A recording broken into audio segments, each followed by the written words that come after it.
Conversamos então longamente sobre as lesões do plexo braquial e os nervos envolvidos, os principais.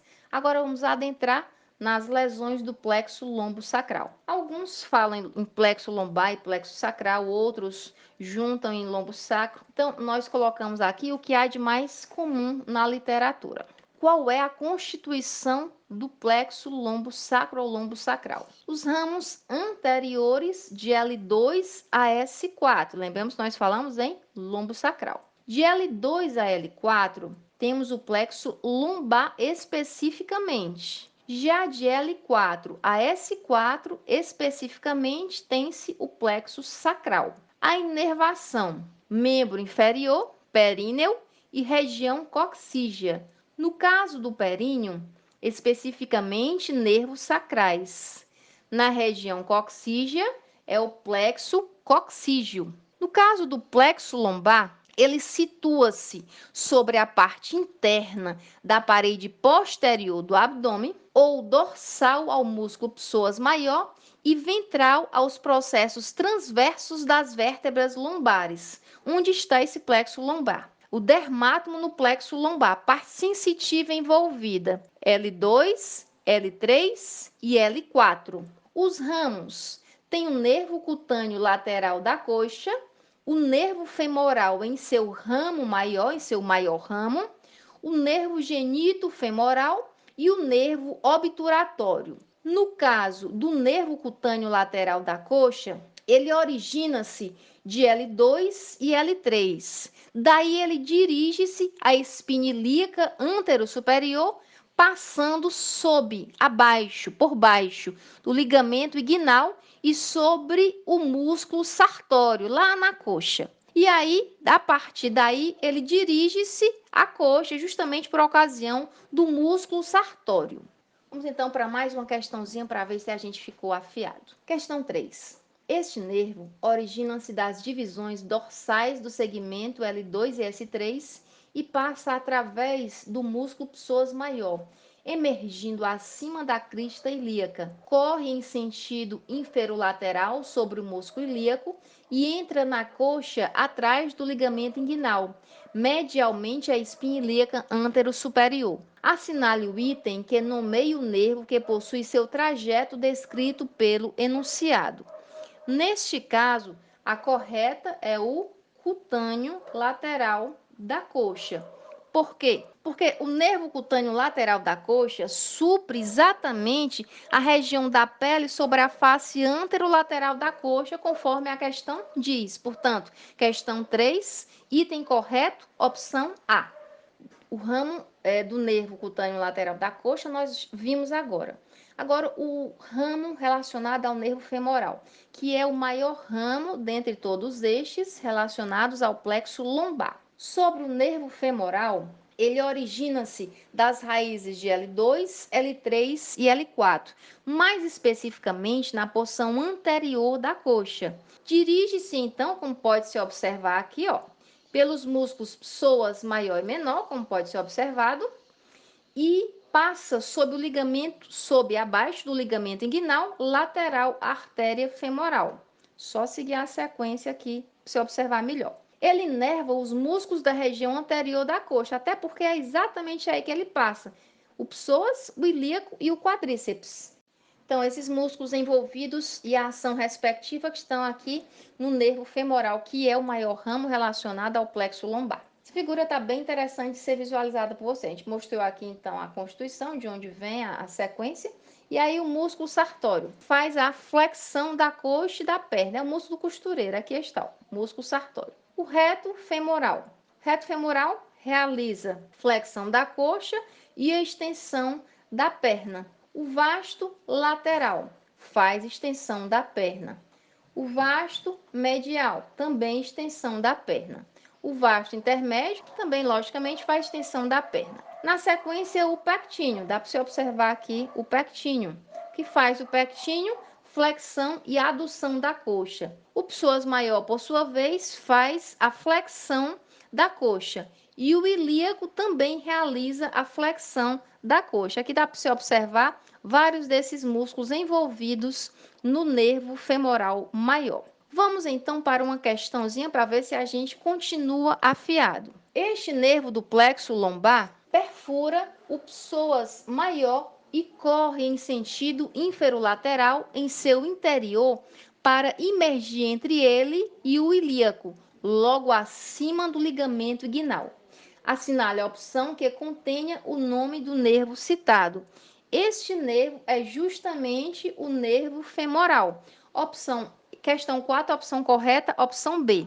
O nervo femoral no abdômen supre os músculos psoas e ilíaco e na coxa ele inerva os músculos extensores. Então, 4, correta, item B. Outro ramo é o nervo gênito femoral. Ele origina-se de L1 e L2, as raízes, dirige-se caudalmente através do músculo psoas maior e divide-se em ramo genital e ramo femoral.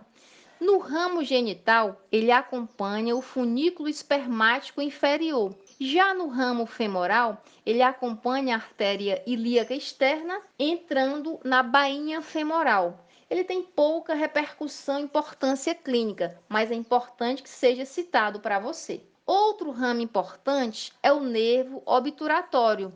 Neste caso, o obturatório origina-se das raízes de L2, L3 e L4 a nível medial. Emerge da borda medial do psoas maior, próprio à borda da pelve, coberto pelos vasos ilíacos. Passa na sequência pelo forame obturado com os vasos obturatórios. O ramo do nervo obturatório pode ser anterior ou posterior. No caso do anterior, ele refere-se aos músculos pectíneo, que no caso realiza a adução da coxa, ao adutor longo, que realiza logicamente a adução da coxa, ao músculo adutor curto, que também o faz, ou seja, aduz a coxa, e ao músculo grácil, que realiza a adução da coxa associada a uma flexão da perna. Essa musculatura aqui também pode ser vista por você, pessoas, e os músculos aqui pectíneo e adutores, por sua vez, podem ser observados por vocês. A figura está bem interessante. Resumindo, observe, tem-se então o músculo psoas. O músculo psoas, na sua região lateral, tem o nervo cutâneo lateral da coxa. Em sua porção medial, o nervo obturatório.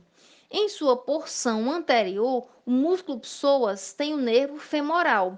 E em sua região posterior, o músculo psoas tem o nervo genito-femoral. O plexo sacral situa-se junto à parede posterolateral da pelve, entre o músculo piriforme e os vasos ilíacos internos. A nível sensitivo, ou seja, de dermátomo, ele refere-se às raízes L4, L5, S1, S2, S3 e S4, ou seja, de L4 a S4, como havíamos citado anteriormente. Esse plexo converge para o forame isquiático maior na forma de um cordão amassado. E os ramos relacionados ao plexo sacral. Os ramos podem ser subdivididos em nervo para os músculos quadrado femoral e gêmeo inferior, nervo para os músculos obturatório interno e gêmeo inferior, nervo para o músculo piriforme, nervo glúteo superior, que está em outra coloração porque é importante, nervo glúteo inferior, pelo mesmo motivo, a importância clínica, nervo cutâneo posterior da coxa, nervo cutâneo perfurante, nervo isquiático, muito conhecido, compartimento posterior, e o nervo pudendo. Nós vamos nos relacionar apenas a esses três de coloração avermelhada, por conta da importância clínica. No caso do nervo glúteo superior, está relacionado à motricidade do glúteo médio e do glúteo mínimo. A função do glúteo médio é a abdução da coxa. A função do mínimo é a rotação medial da coxa. Vamos a uma questãozinha sobre esse assunto para ver se estamos afiados. Questão 5. Este nervo origina-se das divisões posteriores dos ramos ventrais de L4, L5 e S1.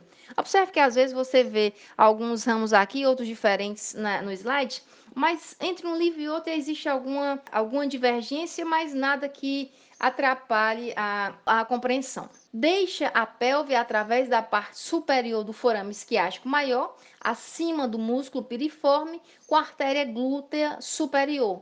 Segue lateralmente entre os músculos glúteos médio e mínimo, com o ramo profundo da artéria glútea superior. Marque a opção que nomeie corretamente este nervo. No caso, a resposta correta, você já deve desconfiar, é o nervo glúteo superior. Nesse caso, o nervo glúteo superior é a resposta, porque ele divide-se em um ramo superior que supre o músculo glúteo médio e um ramo inferior que segue entre os músculos glúteo médio e mínimo. Este nervo supre ambos os músculos e ainda o músculo tensor da face lata, que no caso faz a abdução da coxa. Quanto ao nervo glúteo inferior, ele está envolvido com o glúteo máximo, o nervo músculo glúteo máximo, que realiza a função de extensão e rotação lateral, alguns ainda usam a nomenclatura externa, da coxa.